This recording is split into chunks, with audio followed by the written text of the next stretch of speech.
Hey everyone, how we all doing? Today we're going to be playing some Iron LTS, the brand new game mode featured in Titanfall 2. If you guys haven't heard of Iron LTS before, this is essentially kind of a mix of Titan Brawl with regular Last Titan Standing. So in Titan Brawl, if you didn't play that mode, the differences were that you could not eject from your Titan whatsoever, and you also could not pick up batteries from the map. So there was essentially no pilots allowed whatsoever in any way, shape, or form, and there was no batteries at all under any circumstances. They just could not happen. So what this game mode is all about is, well, pretty much the same thing. It's your standard LTS, so there's no respawns. However, what you can do is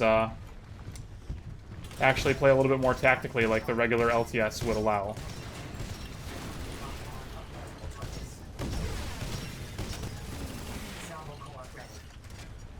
So we got a couple of seconds here. I'm thinking about just coring and going in.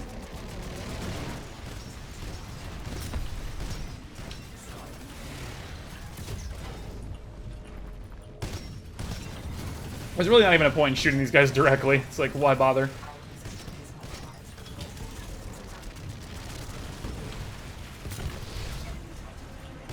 So yeah, we're just kind of running through their whole team right now. It's very fun and interactive, I'm sure.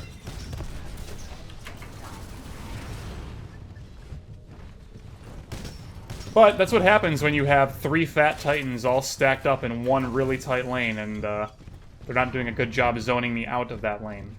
Like, they're all just, like, spewing their abilities, but it's not really accomplishing much.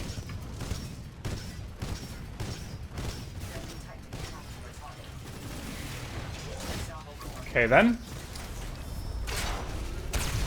So, I guess we're just gonna go ahead and move on to the next round. Maybe I'll play a different Titan, I guess. I would like to just play Tone, but maybe we'll play some North Star. Switch it up every round, give you guys something different to watch every time. But this is pretty much the mode, so if you like regular Last Titan Standing, and you hate the fact that pilots exist, and pilots annoy you with their archer rockets, or their charge rifles, or their mag launchers, whatever, then this is the version of LTS for you. This is going to be the one that's going to let you just play that Titan versus Titan combat only.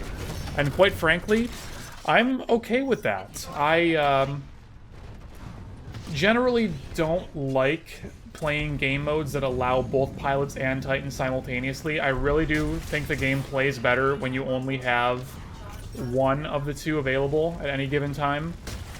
So I think this is just generally better for the game, in my personal opinion. It doesn't mean that you guys have to agree or think that I'm right, but I personally enjoy it better when I have only Titans or only pilots and I don't have to deal with the both of them. Also, glitch, am I right? What are you doing? Stop it, Scorch. Stop it. I'm better at zoning than you. You can't even... You literally can't do anything to me. You're a Scorch. Like, you just... You lose by picking that Titan.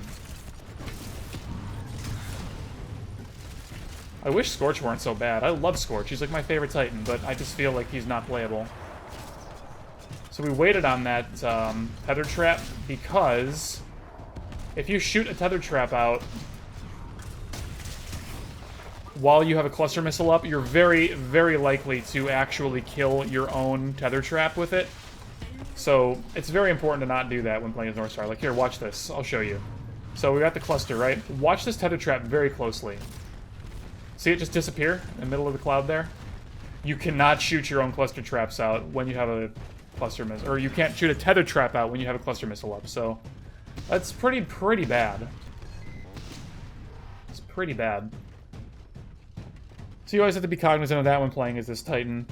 If they were to ever, like, buff North Star, that's one of the things I would love to see, is instead of buffing her damage or mobility or whatever, buffing her railgun charge speed or travel time, none of that is required whatsoever. All that she could really use is to make her tether traps a little bit more consistent and that you don't kill them in your own tether traps, for one.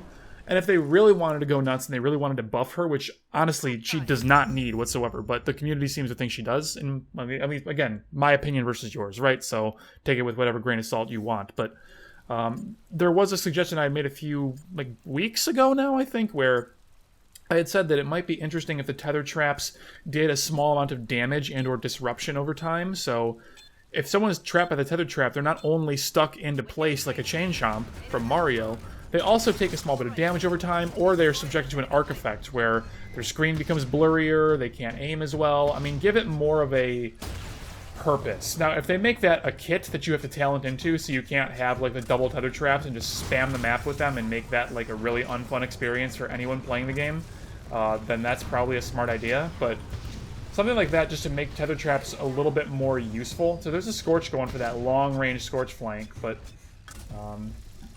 we can all just kind of not care about him right now. And tether trap there just so he doesn't come behind us. Oh, I was supposed to switch my Titan. Oh, well, I forgot. I guess we'll do it next round. But that's kind of the basics, right? Is you want to always keep your tether traps being shot out whenever you possibly can. Do it on cooldown. Like, you need to make it just like a nervous tick of yours where you're pressing that button like every couple of seconds just to get the tether traps out, because they can't do anything if they're not down on the ground and ready to use, you know? So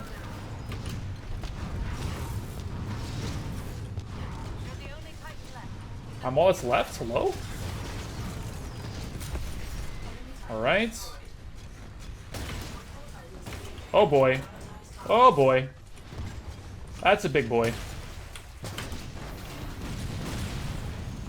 I might be able to do this. Nope, not with that shot being missed. There's got to be someone coming on my left.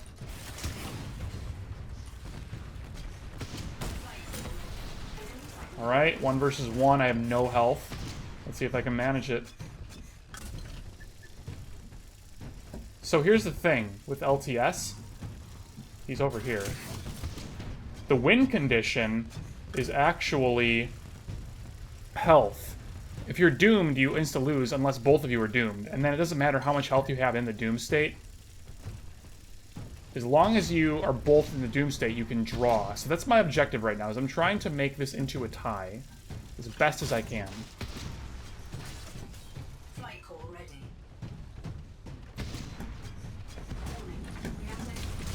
Oh, he was already doomed. I didn't know that.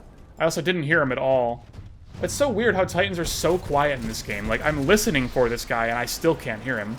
That's really unfortunate, because if I would have gotten lucky there, and he was actually on my right where I thought he was, then I could have doomed him and ran away, and probably survived for at least another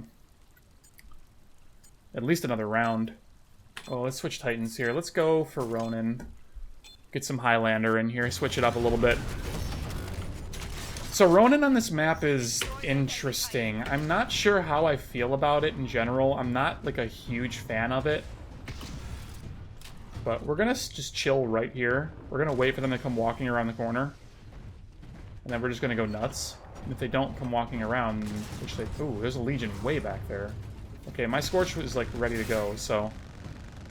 Okay, so they have a Legion and a Scorch way back here. Not doing much of anything. So what I can do is come all the way around.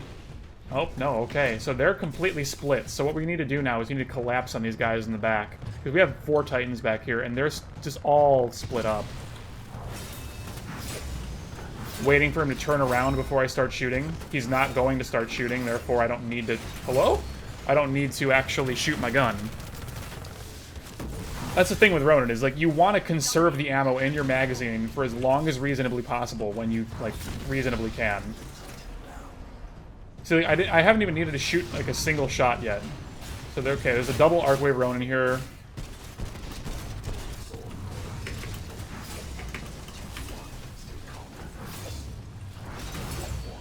Wow, that sucks so much. So, what happened there is... If an enemy times their melees against you perfectly, then they will hit you just a few frames before you hit them with your melee, and that will push your Titan away, and it will force your melee to miss. This has been a mechanic since Titanfall 1, and it's been absolutely integral to playing any Titan mode.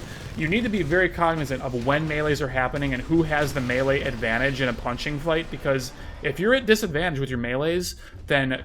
You cannot just mash your punch button and expect to win and do damage, whereas the guy who's winning can mash that button. So, you start having to play that fighting game footsie style thing where you need to pull your punches, you need to wait for them to use theirs, and then space them out and put yours out at the correct time, so that way you space them out, you hit them when they can't hit you, or maybe that's kind of like some word soup, and it's kind of hard to explain in just a short time like this, but it's a mechanic that you really, really need to work on in order to play as effectively as you can with any Titan, especially Ronin, but any of them for sure. Anyways, guys, that's going to do it for this game. Hope you guys had a good time watching. Thank you so much. I will see you in the next video. Take care, guys.